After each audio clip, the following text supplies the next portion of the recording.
We are back again with On the Moneyline, a podcast by MMA Play 365. I'm your host Newsome, and we're here once again in Vegas for UFC Vegas 36. There's an unfortunate background with this event as it's supposed to have been in my home country of England, and I was due to go down to London to attend the event too, but unfortunately the UFC had to move the event back over to Vegas, and because of that we did lose a number of UK and European fighters who were scheduled to fight in London. However, we do still have 9 UK and European fighters on the card, so all is not lost. We've also got a fight card that starts early as well for the UK and European guys to make the most out of.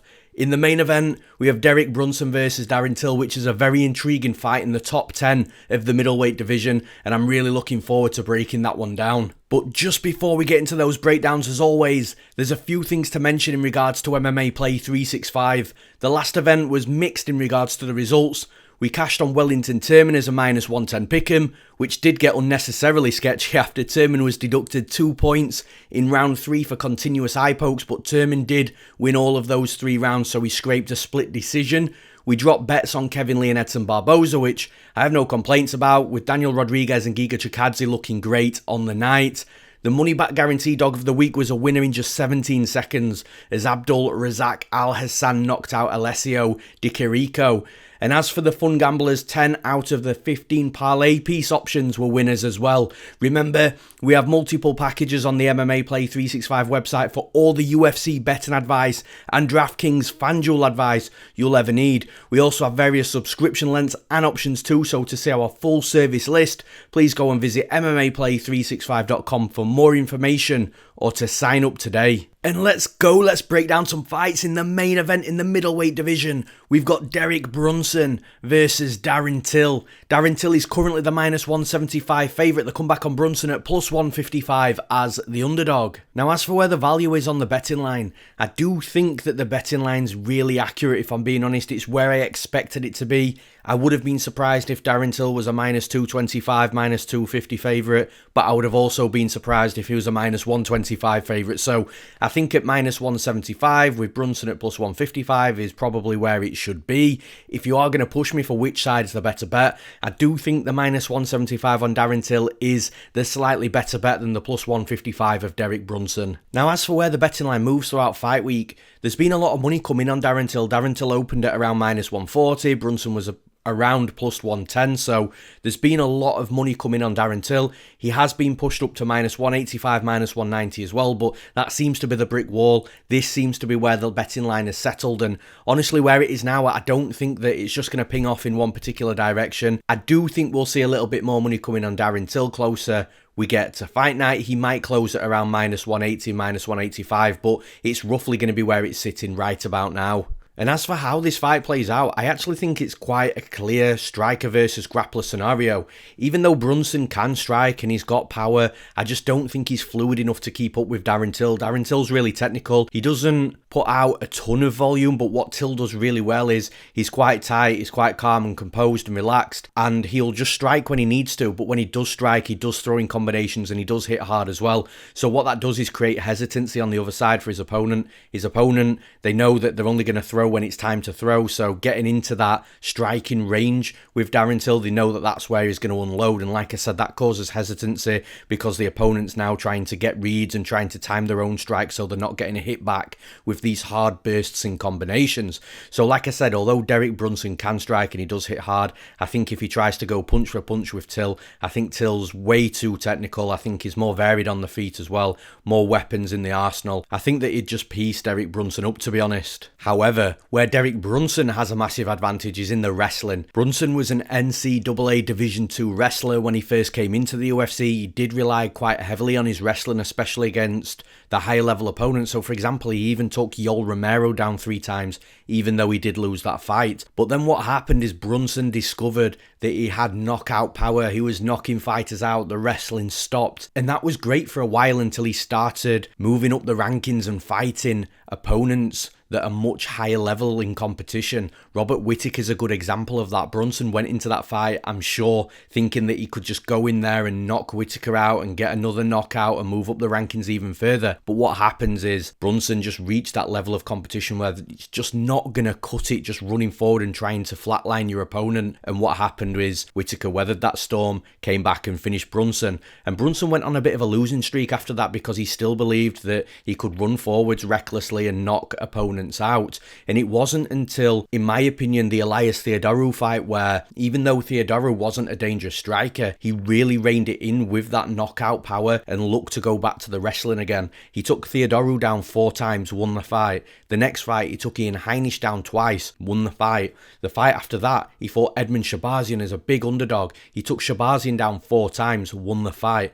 The fight after that, he fought Kevin Holland in the main event, took Kevin Holland down 6 times, won the fight. He's on a 4-fight win streak, and the trend here is the wrestling. Because he's got the ability to take his opponents down, he can control fights and therefore get the wins. So what the trend tells you for this fight is Derek Brunson has to get takedowns against Darren Till, get takedowns often and get takedowns in at least 3 of the rounds to even give himself a chance of winning this fight. And this is where I think it's going to be difficult, because although Darren Till can be taken down, multiple opponents have taken him down, it's not easy to get him down. Darren Till's big, he's physical, he's got strong hips, and if you can take him down and settle him, then that's when you're going to have a lot of success. But again, even if you do complete that takedown, Darren Till does a good job initially of creating a scramble, causing a bit of a fuss inside of the cage and being able to get back to his feet because he's just not ready to settle. Now, for example, when Tyron Woodley took him down, Till tried to scramble out, but Woodley used some good grappling, some good jiu-jitsu, managed to pin Till down, flatten him on his back, and at that point, that's when you can have a lot of success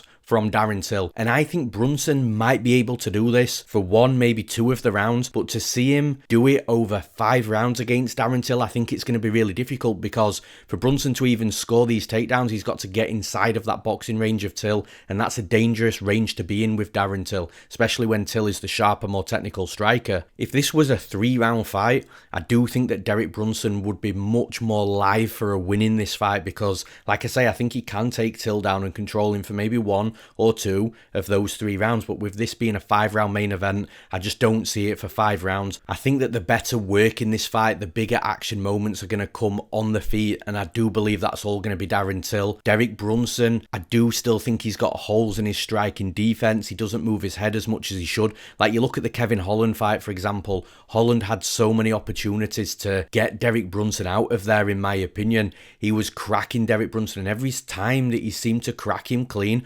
Brunson didn't like it. He was looking a bit rocked. At one time, he looked a bit wobbly as well. But Holland, he was just messing around in there. He didn't really want to get Brunson out, and he just gave Brunson those opportunities to get back into the fight. I think when Darren Till connects with Derek Brunson, I think we're going to see Brunson hurt. I think we are going to see him wobbled. That's going to make Brunson move backwards. I think Darren Till isn't going to let Brunson off the hook like Kevin Holland did. Like I say, Brunson's going to have his moments. I think he's going to be able to get a couple of takedowns in this fight. He might be able to steal a couple of rounds with top control as well. But ultimately, I think every time Till connects clean, he's going to hurt Brunson. He's going to put Brunson in trouble. He could potentially knock Brunson out along the way as well. And it's for those reasons that I'm picking Darren Till to win this fight. And in the next fight, in the co-main event, we've got Tom Aspinall versus Sergey Spivak. Aspinall is currently the -245 favourite. The comeback on Spivak at +205 as the underdog. As for where the value is on the betting line, I think the value, even though the line's wide, I do think the value sits with Tom Aspinall at -245. I think Tom Aspinall is a legit prospect in the UFC, and I know time after time we see these legit prospects that come in, they hit that brick wall and get beat when everyone thinks that they're going to win. But I just don't think Spivak is that brick wall that's going to beat Tom Aspinall. I think that's a little bit later down the line. Spivak in on short notice as well doesn't help. So I do think at -245 the value sits with Aspinall. As for where the betting line moves throughout fight week, all the money so far has been coming in on Spivak. Aspinall opened at -300. He then dropped down to -275, then -250.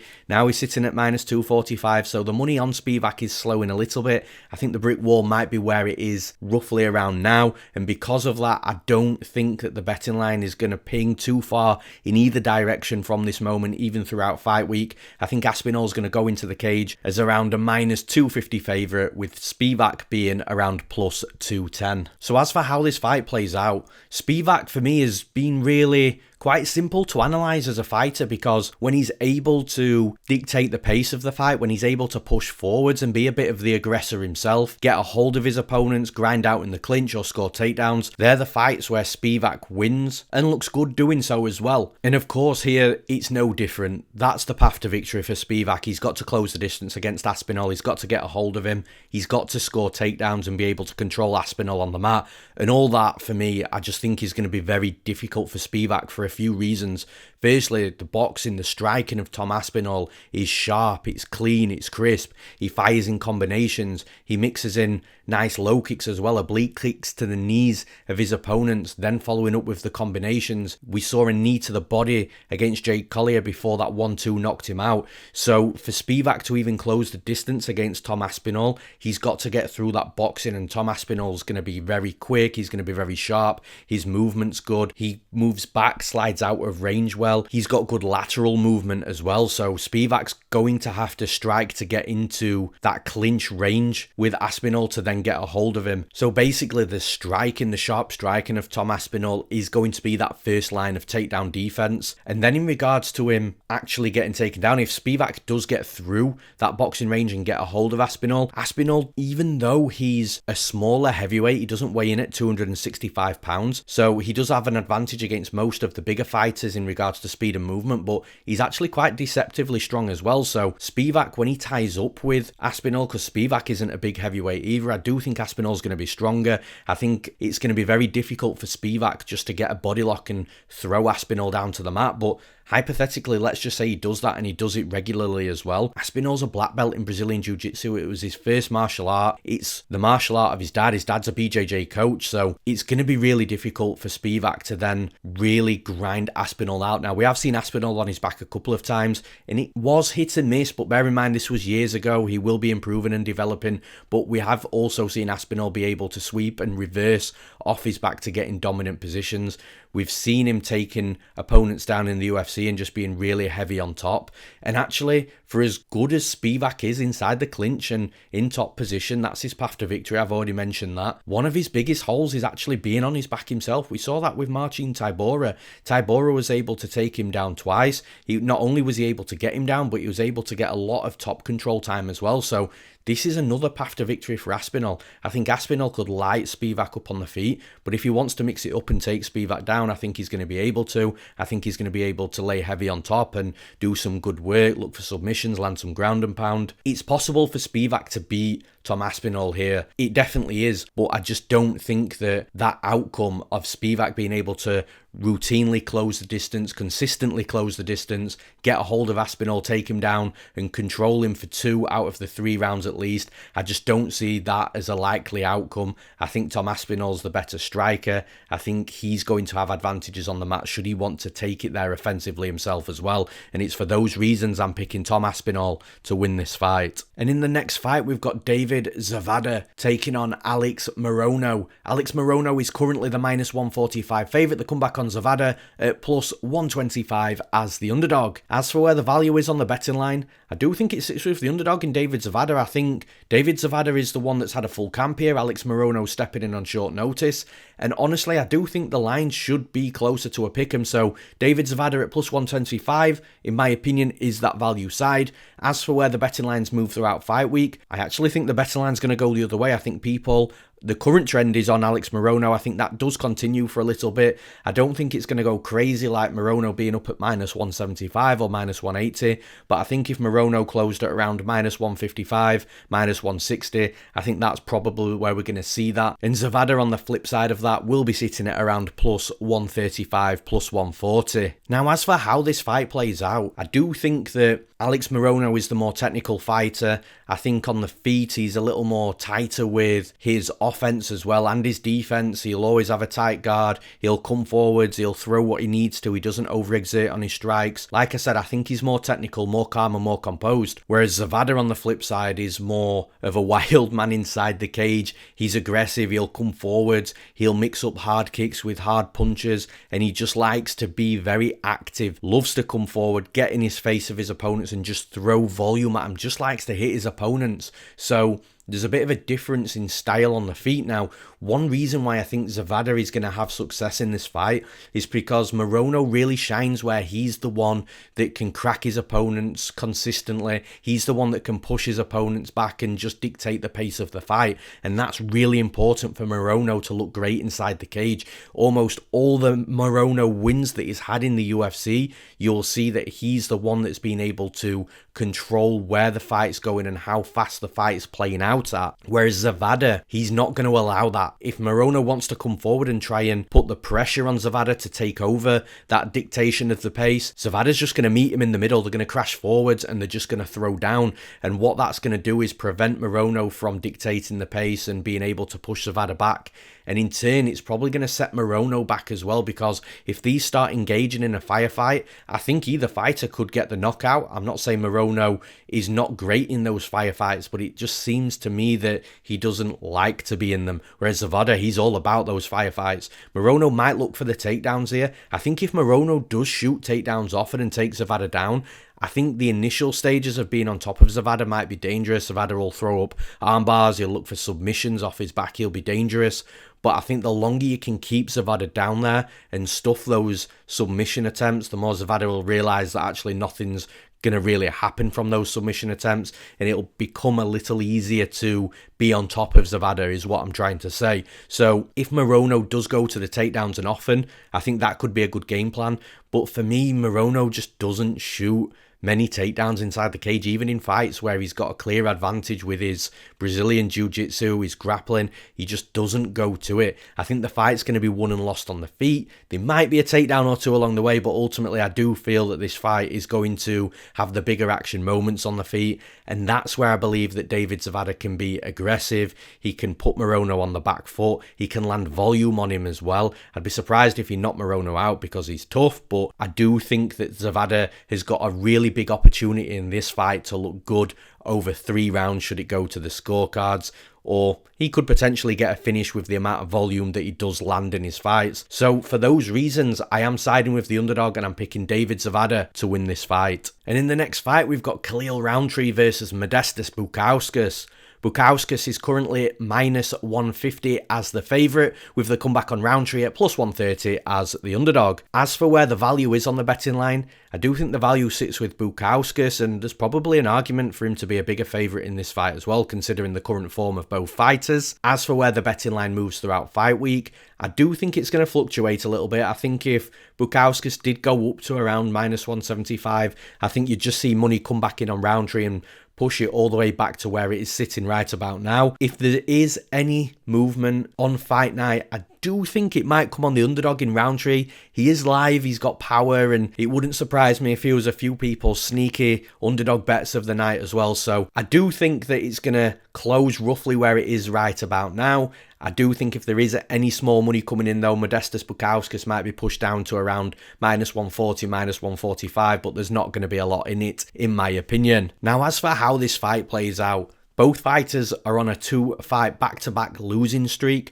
but there's a big difference between those fights, not only with the level of competition, but with how the fights played out as well. So, from Rountree's perspective, he got absolutely blasted by Yeon Cutelaba in round 1, and, you know, it's not the worst loss to take, considering Yeon Cutelaba is a dangerous fighter, and most of the time, Yeon Cutelaba's main path to victory is that round 1 knockout. But at the same time, with that being said, being knocked out in round 1 is never the best look, no matter who it is and how it's happened. But then it's actually the last fight of Khalil Rountree that's very concerning for me, against Marcin Prachnio. Now, Prachnio was a fighter that was borderline potentially going to lose his job with the UFC. He wasn't looking like a UFC caliber fighter, and then he comes in against Rountree and he looks absolutely phenomenal. And I'm not totally convinced that Prachnio was that developed and that much improved that allowed him to be that dominant and look that great. I think there was definitely an element of Khalil Rountree just not being able to get his game going and not being able to get his way into the fight that just allowed Prachnio to look great. I'm not trying to take anything away from Prachnio. This is just my honest opinions of what we saw previously to then what we saw in that fight. And then on the flip side with Modestas Bukauskas, he's on a 2-fight losing streak as well. The first fight was Jimmy Crute that he lost against in this losing streak. Jimmy Crute, in my opinion, is one of the best fighters in the division. He's a legit prospect. So losing to Jimmy Crute there's no shame in that. And Jimmy Crute landed a big, powerful shot. But I do have to remain consistent with what I'm saying. You know, with Khalil Rountree, I said even though it was against Kutalaba in round 1, it's never a good look to be knocked out in round 1, no matter who it's against and how it happened. So you can make that same argument for the Jimmy Crute fight as well. It's just that Jimmy Crute is a much better fighter than Ion Kutalaba. And then the next fight for Bukauskas, he lost a split decision against Michal Oleksiejczuk, and he looked really good in that fight. The fight could have gone either way, but the bottom line here and the point that I'm trying to get across is even though both fighters here are on 2-fight losing streaks, there's a big difference between Ion Kutalaba and Marcin Prachnio to Jimmy Crute and Michal Oleksiejczuk. And I think Modestas Bukauskas is just a better fighter right now. I think he's a fighter with more volume. He's going to be the fighter, in my opinion, that's going to have more confidence. That's going to allow him to come forwards. He's durable, so he can take a shot as well. I think the main path to victory for Khalil Rountree in this fight is to land that big shot that knocks Bukauskas out. And it's possible. Jimmy Crute showed that it's possible. But I just don't think that Khalil Rountree is going to be able to set those strikes up. So he can't just throw that big bomb and expect it to land on Bukauskas. It could land, but there's a very low percentage chance that that actually happens if he's only chambering that one punch. Rountree's got to mix in combinations and set that big punch up, hide it with other strikes, and then land it. And I don't think that Rountree is going to be able to do that against Bukauskas. I think Bukauskas is going to be the one landing often on Rountree, and they won't be big strikes, they'll just be accumulation of volume. But what it's going to do is it's going to prevent Rountree from really starting to get off his own combinations to land that big punch. And then what will happen because of this is the fight will slowly start slipping away from Rountree. Bukauskas will start pulling away with the fight. The longer the fight goes on, the more frustrated Rountree will be, the more likely that those one big shots rather than combinations start happening from Rountree, sort of desperation bombs to try and land something on Bukauskas. And I don't think that Rountree's got a plan B here either. I don't think he can just take Bukauskas down. Wrestling really isn't his thing, and if he tries, I think Bukauskas is actually the better wrestler. I think he's going to be the better grappler, which leads me on to a second path to victory for Bukauskas. If things do get sketchy for Bukauskas, if Khalil Rountree does come into this fight and starts looking good and puts combinations together, I think Bukauskas can just tie up with Rountree and potentially take him down, get on top and do some nice work himself. I think that Bukauskas is not the more dangerous fighter in this fight, but I definitely think he's the fighter that's more technical with better volume. I think his striking's going to be more efficient. I think his wrestling's better, his grappling's better. It's hard for me not to pick Bukauskas in this fight. I do feel a bit bad for Rountree. He seems to have fallen off a cliff and looks to be stuck and looks to not know how to fight his way out of this slump, but I think that Bukauskas is a bad fight for him in this moment. I'm picking Modestas Bukauskas to win this fight. And in the next fight, this has been a long time coming, many years coming, but we finally get the UFC debut of Paddy, the baddie Pimblett versus Luigi Vendramini. Pimblett is currently the -142 favourite. The comeback on Vendramini at +122 as the underdog. As for where the value is on the betting line, I do actually think the value, with all that being said, sits with the underdog in Vendramini at +122. I think the fight should at least be a pick'em, so I do see the value being on Vendramini. As for where the betting line moves throughout fight week, the trend has been the money coming in on Paddy Pimblett. It was slow at first, but now it seems to have picked up a little bit. I do think that that trend continues though. I just got a feeling that Paddy Pimblett, with who he is, how outspoken he is, and he runs his mouth, I think people are just going to love that. People loved it with Conor McGregor back in the day, so I think that the money is going to continue coming in on Pimblett. I think he is going to close a slightly bigger favourite. I think he'll go into the fight fight roughly around -160, -170, with Vendramini being around that +140 range. Now, as for how this fight plays out, it's going to be really interesting because I think we're going to see a mix of everything inside the cage. I think we're going to see a mix of striking. I think we're going to see wrestling offensively and defensively, of course, both fighters having to partake offensively and defensively. I think we're going to see grappling. I think we're going to see scrambles. And it's actually a low-key shout to call this fight a potential fight of the night because I just think it's going to be crackers wherever the fight goes.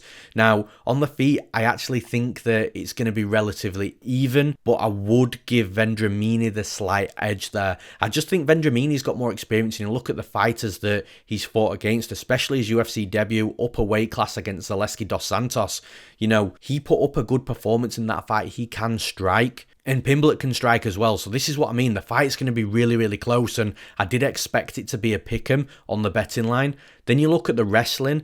I do think from a wrestling perspective, it's quite even as well. And it's almost one of those where neither has got bad takedown defense, but whichever fighter really decides to engage offensively in the wrestling first is going to have the success. So I think that if Pimblett decides he wants to take Vendramini down, then he can do. And I'd say the same vice versa. It's just which one goes first, and which one goes first more often is likely going to be the one that wins the fight. And in regards to the grappling, I think both have got good grappling skills, but I think Vendramini is the better grappler, and that's the only real edge in this fight that I'd give to one side. I think the striking's very even, I think the wrestling's very even, but I do think that Vendramini is going to be the slightly better grappler, and that might be the difference, because if it's Vendramini that goes first with the wrestling, I think he's going to have more success on top of Pimblett than what Pimblett would have on top of Vendramini if Pimblett was to take Vendramini down. And like I say, I feel that when you look at the judges' scoring criteria, effective striking, if, you know, there's not an edge there, they move to effective grappling. And I do think that the striking's going to be even, and I do think there's going to be a lot of grappling in this fight as well. So again, from a judge's perspective, over 3 rounds, I would give Vendramini the slight edge as well. Like I said, I think that this fight should have been a pick'em. I think that would have been a fair betting line, but it's not. We've got a slight underdog in Luigi Vendramini, who's got UFC experience, that is going to have an edge in one particular area, in my opinion. So I have to side with that underdog. I really wanted to pick Paddy Pimblett. I just don't think this is a walk in the park debut for him, although I wouldn't be shocked to see him win. I just think that this isn't an easy debut at all. I think Vendramini's game. I think that he shouldn't be the underdog in this fight. So for those reasons, I'm picking Luigi Vendramini to win this fight. And in the next fight, we've got Yeon Kim versus Molly McCann. Kim is currently the slight -115 favourite. The comeback on McCann, the slight -105 underdog. As for the value on the betting line, it's one of those really close fights. It's a pick'em in other spots as well, where if you've got a good read on either side, then either side is absolutely playable, as long as you've got that good read. If you are going to push me for which side I think is the slightly better bet, I would say that Molly McCann at -105 is the slightly better bet than Yeon Kim at -115. And if you can get plus money on McCann, then of course I think that's the better bet as well. As for where the betting line moves throughout fight week, I honestly think we're going to see a lot of fluctuation here. I think we're going to see a line flip. I think Molly McCann will jump into that -115 slight favourite spot, and then it might even go into a pick'em. But ultimately, it's going to be in that range of, I don't think one line is going to get wider than -115 or -125 come fight night on Saturday night. As for how this fight plays out though, I know it's a bit of a cliche, but I do feel whoever gets to implement their game plan for the majority of the fight over however many rounds it goes is going to be the fighter that wins the fight. And like I say, I know that's a cliche, but I will explain what I mean.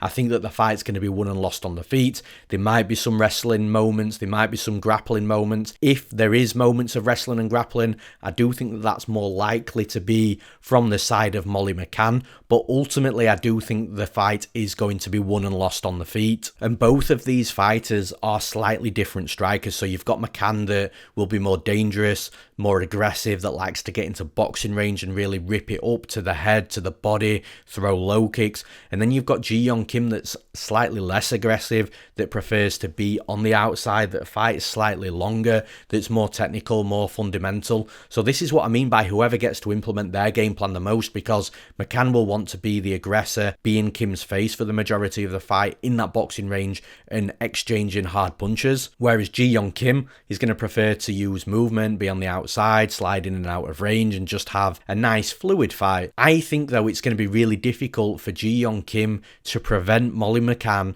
getting inside of that boxing range routinely in that small cage over 15 minutes. So I don't think it's going to be one of those fights where McCann just runs through Yeon Kim. She is a very technical, a very good fundamental striker, is Yeon Kim. But I do think that although she's going to have her moments when the fight's progressing, and if the fight should hit the scorecards, which I do think there's a good chance of that happening, that Molly McCann will have just looked better on the feet, being the one constantly pushing forwards, being the one trying to force the action, dictating the pace of the fight. So I think it's going to be difficult for Yeon Kim to really contain McCann and keep her on the outside often, because McCann's tough, she's durable, and she's very persistent. She'll come forward, and if she has to eat a couple of shots to do that, she will. But when she does get inside of that boxing range, she will start ripping combinations, like I said, to the body and to the head. So the fight could be close. I do think that Yeon Kim's going to at least take a round in this fight, because I do think that she's a good striker, technical striker,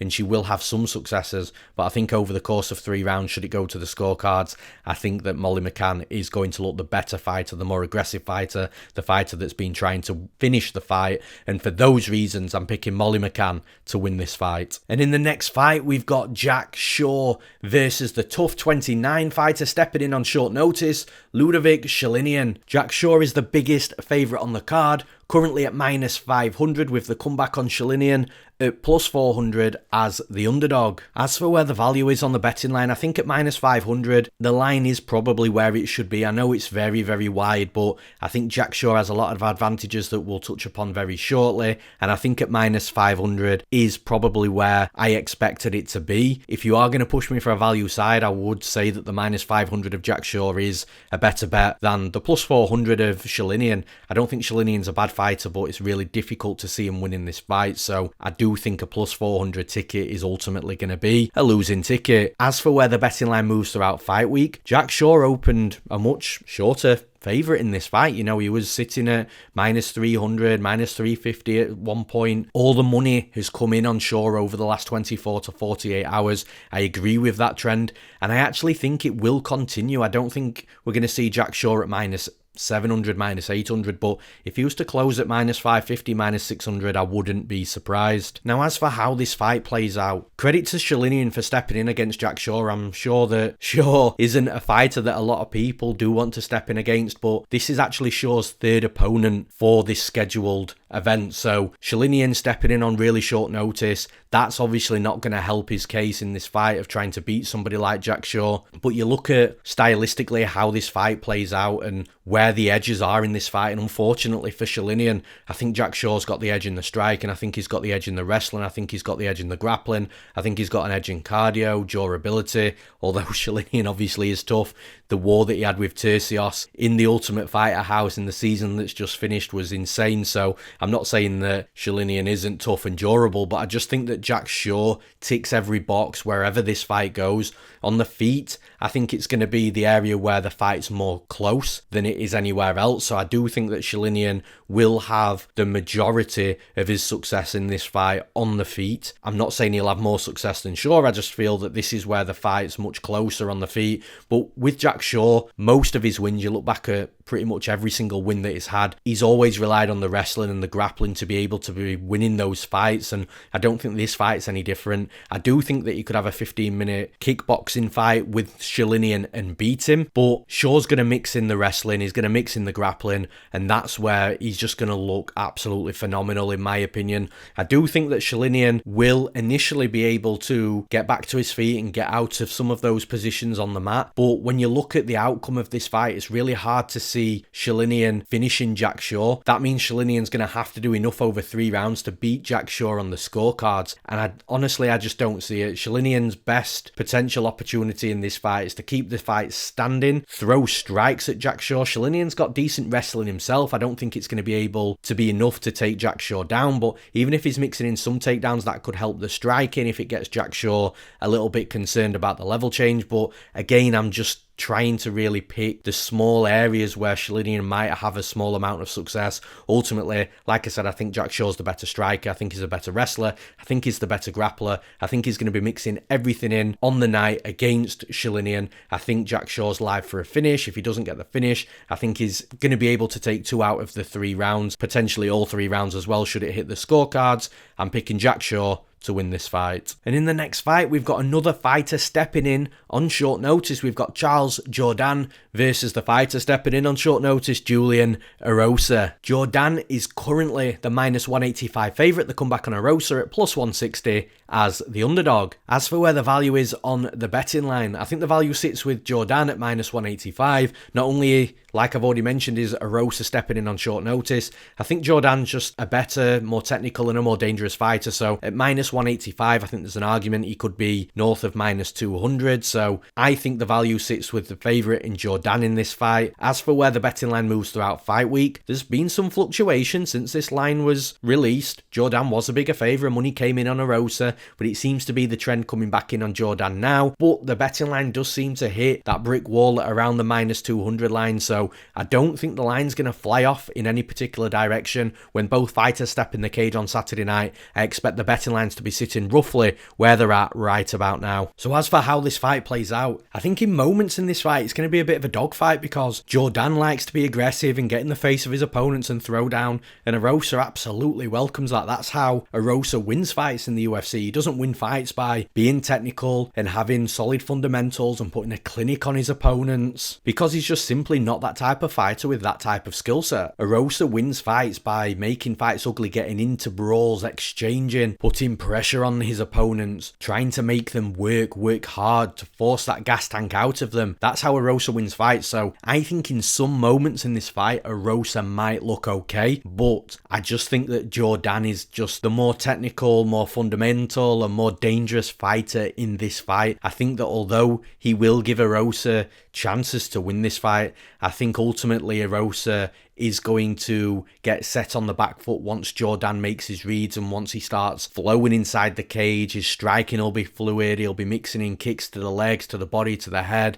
He'll also be putting together nice straight punches as well. And actually the straight punches could be a key factor in this fight. It's something that I touched upon when I bet Choi against Erosa last time out. The straight hard punches from Choi, I saw in tape that were definitely going to be there, because everything's wide from Erosa. He doesn't really move his head too much, and all the shots that he throws are wide punches, and the straight punches just land much quicker than the wide shots. So what happens is Erosa becomes hittable by trying to be aggressive and strike himself.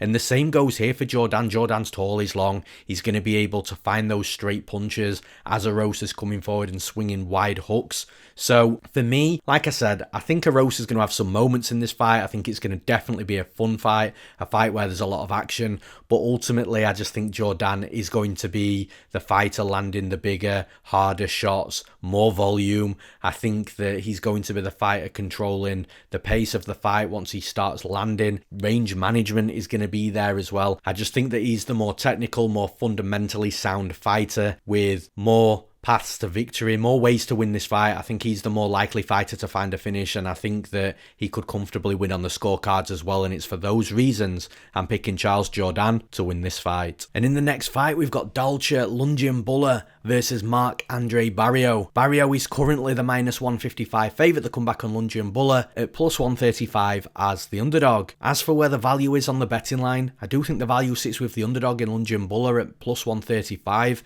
I do think that the betting line should be at least a pick'em in this fight, so that's why I see the value in Lungiambula as a slight to moderate underdog in this spot. As for where the betting line moves throughout fight week, initially there was some fluctuation. Lungiambula actually dropped down, closed, shortened to +110, but since then, over the last 48 to 72 hours, all that money's been coming in on Barriault, and it's forced the line to widen again. And to be honest, right now, the betting line does look like it's settled quite a lot. There isn't as much money coming in on either side, so this is ultimately where I think that the betting line's going to close on Saturday night. It's going to be roughly sitting where it is right about now. Now, as for how this fight plays out, it's a really intriguing fight when you break it down, because Barriault, he can look good in fights. He's got power. He'll come forwards. He'll eat shots to land his own shots. But that's actually quite a big worry in this fight, because Lungiambula relies on athleticism, power. He relies on bursts of aggression. And when Barriault's coming forward, Lungiambula is going to have success in bursting forwards and landing those big shots straight down the middle. And what concerns me more than anything is Barriault's striking defense. He's not defensively responsible. His head stays on the center line. He plods forward in straight lines. And you look at those explosions of power and athleticism from Lungiambula, and you can see that those are going to land in this fight unless Barriault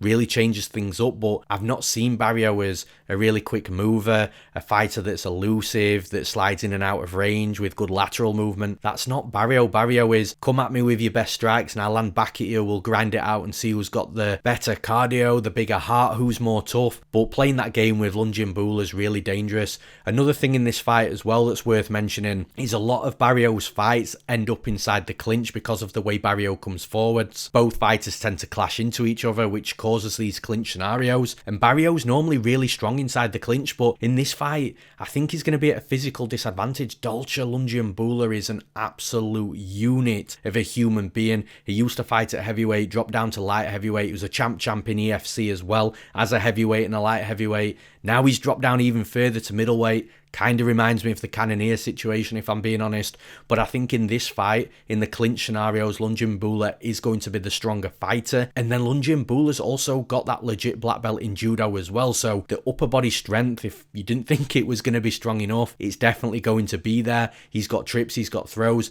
And this is another element of the fight. When you look at the wrestling and the grappling, Barriault's got insane takedown defense and he's good at scrambling back up to his feet as well. But the majority of the takedowns that Barriault really looks good defending are traditional wrestling style takedowns, like double legs, single legs, and then like I said, he's able to get back up to his feet. But with Lungiambula, he either uses his physical strength to physically pick his opponent up and slam them down, which again, there's no technique behind that, so it's going to be difficult to defend. But he also uses trips and throws from that judo background as well, which are not typical types of takedowns that Barriault's had to defend before. I think it's a good fight for Lungiambula. I think he's going to be able to land on Barriault. The one real concern from Lungiambula's perspective is the fact that he doesn't output a lot of volume, but when judges are looking at fighters trying to finish the fight and be aggressive, then Lungiambula definitely fits that bill. Even if Barriault outlands him by 10 or 20 strikes and it goes to the scorecards, I think the bigger action, more dangerous moments are going to be coming in from Lungiambula, and that's what the judges really like to see. But ultimately, the biggest concern is how Barriault looked against Azaitar last time out. Azaitar's a decent fighter, but he's not a fighter that I rate very highly from a UFC caliber perspective, and I think Lungiambula's a better version of Azaitar. And what Azaitar managed to do in round 1 and 2 against Barriault, I just feel if you put Lungiambula in that spot, I'm not sure Barriault even stays conscious. So I think Lungiambula is definitely the value side from a betting perspective. I have to side with that value side, so I'm picking Dalcha Lungiambula to win this fight. And in the final breakdown of this event, we've got Jonathan Martinez versus Marcelo Rojo. Martinez is currently the -155 favourite. The comeback on Rojo at +135 as the underdog. As for where the value is on the betting line's quite accurate, if I'm being honest. If you are going to push me for a value side, I would say the value side is more with the Martinez side at -155 opposed to the +135 of Rojo. I also think because of that, Martinez is the slightly better bet than Rojo in this spot as well. As for where the betting line moves throughout fight week, Martinez is a bigger favourite at some of the other books. You know, he's up at -160, -165 elsewhere, and I think that's ultimately where the entire market's going to move to. I don't think Martinez is going to come into this fight a -180, -185 favourite, but through fight week into fight day, I do think that more money's going to come in on Martinez. I think the line's going to widen just a little bit. As for how this fight plays out though, it's a little like what I spoke about earlier with Yeon Kim and Molly McCann. I think that we've got Jonathan Martinez that's the more technical fighter that would rather stay on the outside, dictate the pace of the fight from the outside and slide in and out of range when he needs to, whereas Marcelo Rojo is a fighter that is dangerous, aggressive, likes to get inside and just land a ton of volume. The difference is in this fight, I think that Jonathan Martinez is just a better fighter than Rojo. I think Rojo's dangerous and he is live for a finish, but outside of that finish, I think Martinez is going to be the more technical fighter, fundamentally sound fighter. I think he's got better fight IQ as well, and he's just going to be able to get his reads in earlier and just really dictate where this fight goes and the pace of the fight that it's fought at as well, and that's going to be really important. And I think the ceiling of Martinez is just much higher as well, and that speaks volumes of where I see both of these fighters, because Jonathan Martinez, although he was knocked out by Davy Grant in his last fight, I'm not saying that was an anomaly performance because Davy Grant's looked great, but I think if those two fight 10 times, I don't think Davy Grant knocks Martinez out too many times out of those 10 times. But aside from the debut of Jonathan Martinez, where he took on an experienced Andrei Sukumtar upper weight division, he looked great against Luigi Boren, got a win. He looked great against Pingguan Liu, got the win. I think he got robbed against Andre Ewell, even though I bet Andre Ewell in that fight. I think that Jonathan Martinez got robbed. He should have won that fight. He beat Frankie Saenz, he beat Thomas Almeida. So he's beaten some really good fighters, and I think that Rojo falls into that remit of the type of fighters at the level of competition that he's been currently beating as well. So Rojo's live for a finish. I think he's going to make this fight exciting. His debut against Charles Jourdain was a phenomenal fight. He showed toughness, he showed heart. So I don't think Martinez is likely going to finish Rojo just because I think he's so tough. I think if there is a finish, it's on Rojo's side, but I just see Martinez putting on a bit of a clinic in this fight, a technical kickboxing clinic where he's just landing volume at his own pace, at his own range, and just really frustrating Rojo. For those reasons, I'm picking Jonathan Martinez to win this fight. And that's all for this episode of On the Moneyline. I hope you all enjoyed it, and as always, fight fans, I'd appreciate all likes to the video and subscriptions to our MMA Play 365 YouTube channel too. If I've ever helped you win a bet and win some money with my analysis and predictions, then please hit that like button and subscribe to the channel. Remember, you can get all the betting advice you'll ever need over at MMAplay365.com. We cater for long-term gamblers that like to build their own bets and strategies, gamblers that just want to follow exactly what I bet on, and we also cater for you fun gamblers that like the long shot fun parlays or ACCAs, accumulators as we call them in the UK. Even if you only want our best value underdog for the event, which comes with a money back guarantee by the way, we have plenty of different packages and subscription options for you guys to choose from, which also includes our DFS packages for DraftKings and FanDuel as well. All our subscriptions are at very affordable prices too. Just hop on to MMAplay365.com and see what's best for you. Thank you all for listening, and we'll see you at the next event.